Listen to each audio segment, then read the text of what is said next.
11 করোড় টাকার এই দুর্নীতিটা দেখাচ্ছি আপনাকে আমি। তারপরে সুইটি ব্যাংক অনেকগুলো আছে, সেবা বিশ্বাস, তারপরে নিখত তবসুম, তারপরে একটা পেট্রোল পাম্পে আপনি মানে নিতে পারবেন? একটা পেট্রোল পাম্পে শোলপাড়াতে টাকা 10 লাখ। কার টাকা এটা? গরিব মেয়ে ছেলের টাকা, স্কুলের ইউনিফর্মের টাকা। পেট্রোল পাম্পে কীভাবে গেল? এই টাকা চুরি করছে এরা, এই শাসক দলের লোক। কিন্তু এগুলা কথা বললে আমি সবাই উপরে গায়ের উপরে লাগে যায়। আর নমস্কার, আদাব। আপনারা জানেন কি 2022-এ যে একটা বড় স্ক্যাম হচ্ছিল, বড় স্ক্যাম, বিশাল স্ক্যাম।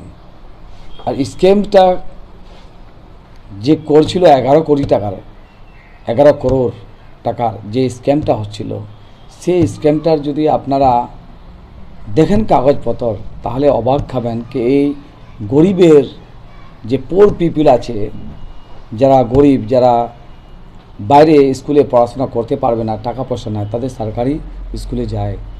সে সরকারি স্কুলে যে ওনার কাপড় জমা যে আছে সবগুলো চুরি করে নিচ্ছে কে? টিএমসির লোক। আর চুরি করলো 11 করোড় টাকা, কাপড় পালো না গরিবের ছেলে মেয়ে। তার বিরুদ্ধে আমি ব্লকে যাই আন্দোলন করছিলাম। সে আন্দোলনের ভিতরে যে এখন টিএমসিতে পার্টিতে চলে গেল লোকটার নাম জৈনুল, জেলার কংগ্রেস থেকে জিতে যাওয়ার পরে ওনার মেয়ে জিতছে কিন্তু উনি নাই। আর ওনার বাবা টিএমসিতে যায়, জয়েনিং করলো অফিসে। আর এখানকার মন্ত্রী আর গোলাম রসুল মনি সাহাব এখন জৈনুলের সঙ্গে গালা লাগাচ্ছে। আপনার সেই ছবিটাও দেখছেন, এখন গালাগলি লাগালো, ফুলের মালা পরালো। আপনারা সবগুলো দেখলেন, কিন্তু বিষয়টা নাই। বিষয় আছিল এই 11 কোটি টাকার জন্য জৈনুল বলছিল গোলাম রসুল মনিকে দাদাগিরি বলছিল, দুর্নীতির বাদশাহ বলছিল, কাটমানি খাওয়ার মন্ত্রী বলছিল গোলাম রাব্বানি সাহেবকে। এই লোকটা কিন্তু কে? জৈনুল, যে এখন কংগ্রেস থেকে জিতে টিএমসিতে চলে গেছে। এই লোকটা অনেক গালাগালি করলো মিডিয়ার মাধ্যমে মন্ত্রীকে আর টিএমসির যে সহকারী সভাধিপতি আছে গোলাম রসুল মনি সাহেবকে। কিন্তু আপনারা জানেন এখন 2 মাস আগে, 1 মাস হচ্ছে, কতদিন হলো সেটা আপনারা ক্যালকুলেশন করেন, উনি টিএমসিতে জয়েন করার পরে। এখন এই প্রশ্নটা আছে, কে 11 কোটি টাকার দালালি করলো কে? এই গরিব মেয়ে ছেলের কাপড়ের ইনসাফ দিবে কে? এই যে মহিলাগুলো মহিলা দলের কাজ করছিল, ওই মহিলাগুলোকে ন্যায় দিবে কে? লোক তো নাই। আর হাইকোর্ট তো করছিল জৈনুল। তাহলে জৈনুল মিডিয়াতে আসে খুলে কেন বলছে না কে 11 কোটি টাকা দে অ্যাকাউন্টে লোক, টিএমসির লোকের অ্যাকাউন্টে গেছে 11 কোটি টাকা? তাহলে এখন জৈনুল টিএমসিতে চলে গেছে, বলে দোক কে 11 কোটি টাকা আমি মিথ্যা বলছিলাম ওখানে, সে সময় যে সময় আমি কংগ্রেস করছিলাম মিথ্যা বলছিলাম, ভুল স্বীকার করে নোক, ক্ষমা করে দেবে জনগণ। কিন্তু টিএমসিতে যায় 11 কোটি টাকা হিসাব দেবে না, সেটা তো জনগণ মানবে না। জনগণ উত্তর নেবে জৈনুলের কাছ থেকে। আর আমি একটা কথা বলছি, যে জৈনুল ভাই আছে, আমি ওনাকে ভালো সম্মান ছিল, ভালো আমি সম্মান এখনও করছি, এখনও দিব ওনাকে সম্মান। কিন্তু পাবলিকের প্রপার্টি, পাবলিকের ম্যাটারের জন্য যতটুকু আছে হিটাহাটি করার জন্য আমি করব। যে লোক এটাতে গাফলতি করছে, হিয়ারিংয়ে গেল না, রায়গঞ্জে ডিভিশন অফিসে, ডিএম অফিসে, ব্লকে ইনকোয়ারিতে পালাম না ওনাকে, তার উত্তরটা তো জৈনুল সাহেবকে দিতে হবে মিডিয়ার মাধ্যমে। এই কেসটা করলে কি উনি 1 নম্বর 11 করোড় টাকার হিসাব যদি আপনি দেখেন, যে লোকগুলোকে জৈনুল ভাই গালি দিচ্ছিল মন্ত্রীকে আর গোলাম রসুল মনিকে, সেই লোকের সঙ্গে এখন টেবিলেতে বসে খাওয়া দাওয়া চলছে, চিকেন মটন মুরগা পার্টি চলছে এখন ডাইনিং টেবিলেতে। জৈনুল সাহেব এখন ওনার বাড়ির সদস্য হয়ে গেছে। প্রবলেম তো এখানে আছে, গরিবকে সবাই লুটছে, কিন্তু গরিবের হয় সবাই নেতা বনছে, এটাও মানতে হবে।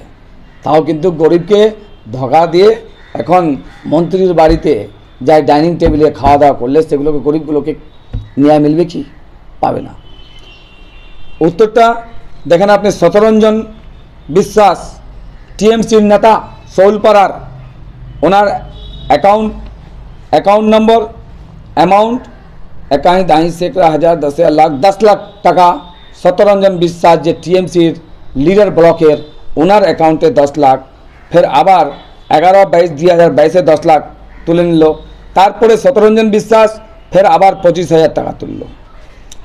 আপনি দেখেন এখানে রেশমা খাতুনের টাকা আপনারা দেখেন 96, 9,66,000, 9,66,000, 9,66,000, 9,66,000, 9,66,000, 7.5 লাখ, 7.5 লাখ, 1টা 2টা 3টা 4টা 5টা 6টা 7টা উইথড্রল হচ্ছে।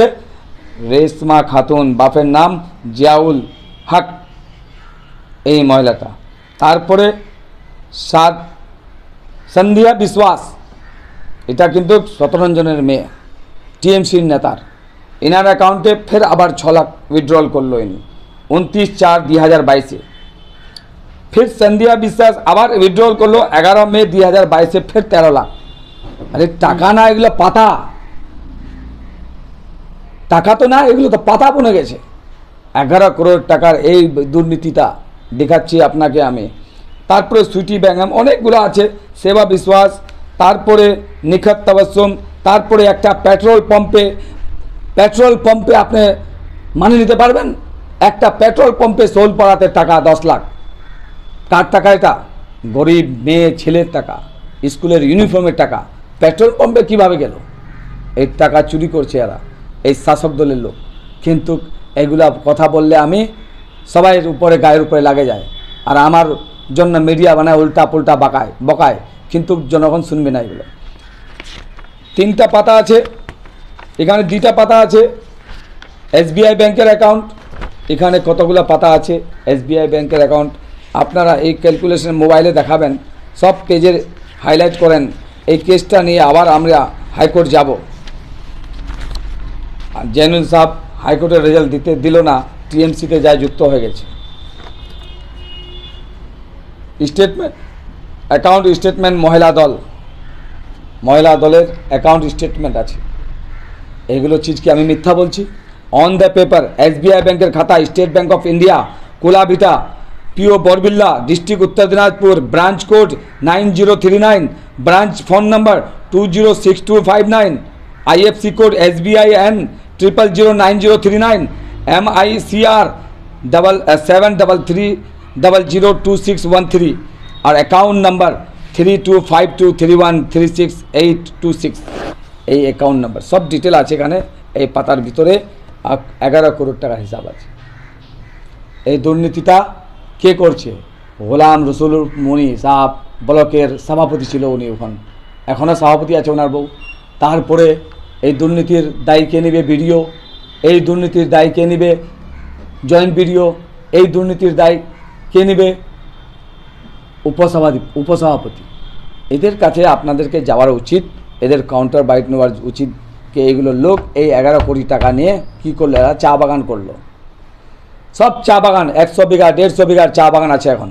এই টাকার দুর্নীতি, শৌচালয়ের দুর্নীতি, লেবার কার্ডের টাকার দুর্নীতি, প্রধানমন্ত্রী আবাস যোজনার ঘরের দুর্নীতি, এই প্রধানমন্ত্রীর রোড রাস্তা যোজনার দুর্নীতি, এই সব টাকা লুটপাট করে এরা চা বাগান কিনছে, 2 মঞ্জিল 3 মঞ্জিল বিল্ডিং বানাচ্ছে, কিশনগঞ্জ ইসলামপুরে জমিন কিনছে, লদন চক, দেবীগঞ্জ চক, বিপরীত চক, কি যতগুলো চক আছে এই বিধানসভাতে সব চকে নেতার জমি আছে। এইগুলো চিজ কোথায় থেকে আসলো? সব তো জনগণের টাকা, গরিবের টাকা। তাও আমি একটা কথা বলবো, যদি এখানে 72% আপনারা জানেন মুসলমান সংখ্যালঘু লোক আছে, কিন্তু এখানে 72 সংখ্যালঘু হওয়ার লাভটা পাচ্ছে কি এখানকার সংখ্যালঘু লোক? লাভ তো পাচ্ছে না। সব লাভ তো আমাদের সংখ্যালঘুর নেতা বনে এই সংখ্যালঘু যেগুলো গরিব আছে তাদের দুর্নীতি করে এরা টাকা কিনে জড়ায়, এরা চা বাগান, বিল্ডিং, চক বাজারে জমিন কেনাকিনি করছে। আমার সংখ্যালঘু ভাই গরিবগুলো আছে, এদেরকে বোঝার দরকার যে আমাদেরকে মোদি থেকে ভয় নাই, যোগী থেকে ভয় নাই, আমাদেরকে অমিত শাহ থেকে ভয় নাই। ভয় তো আমাদের জাত ভাই যে আছে মুসলমানের নামে ভোট নিয়ে গরিব মুসলমানকে দুর্নীতি করছে, তার উত্তর তো এই মাইনরিটির নেতাগুলো দিবে যেগুলো টিএমসি করছে। এখন 11 করোড় টাকার ঘোটালা ইউনিফর্মের, সব তো জানেন। আমি মিডিয়ার মাধ্যমে বারবার এইগুলো নিয়ে আন্দোলন করছি আমি, কিন্তু আমি একাই লড়ছি। দরকার আছে এই গরিব যতগুলো মাইনরিটি আছে, মুসলমান ভাই আছে, তাদের সমর্থনের দরকার। এদের হয় আমি, এদের ছেলে, এদের দোস্ত, এদের ভাই, এদের বন্ধু, এদের পরিবারের সদস্য বনে আমি লড়াইগুলো লড়ছি। তো আমাকে দোয়া আর আশীর্বাদের দরকার। তার জন্য বলছি, ना गरीब हिंदू ना गरीब मुसलमान, आइए हम सब मिलकर के लड़ेंगे, ग्वाल पोखर को बदलेंगे, नया ग्वाल पोखर बनाएंगे, करप्शन मुक्त, दुर्नीति मुक्त, कटमनी मुक्त और राजशाही को ब्रेक करना है, तोड़ना है।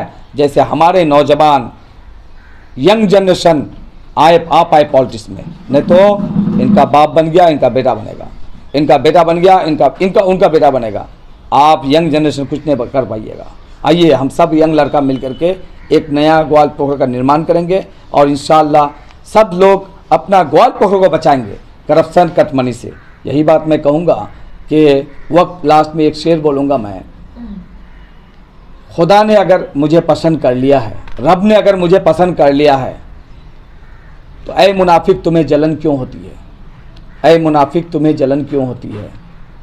रब मेरा सर देख के सरदारी देता है, रब जो है ना मेरा सर देख के सरदारी देता है। यही कहूँगा, मुझे क्या मिटाओगे तुम खुद मिट जाओगे।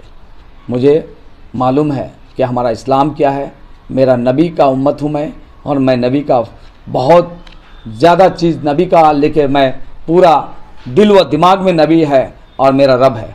इंशाअल्लाह मैं अपना इस्लाम को फॉलो करता हूँ, मैं अपना दीन में हूँ, मैं अपने दीन में रह के लोगों की आवाज़ उठाऊँगा, गरीबों को मदद करूँगा, क्योंकि यही मेरा इस्लाम है। और यही मेरा इस्लाम अगर अच्छा है, मेरा ईमान अगर अच्छा है, तो समाज अच्छा होगा। समाज अगर अच्छा हुआ तो लोग व्यक्ति को पहचानेगा, व्यक्ति जो होगा उसके ईमानदारी को लोग कदर करेगा इंशाअल्लाह।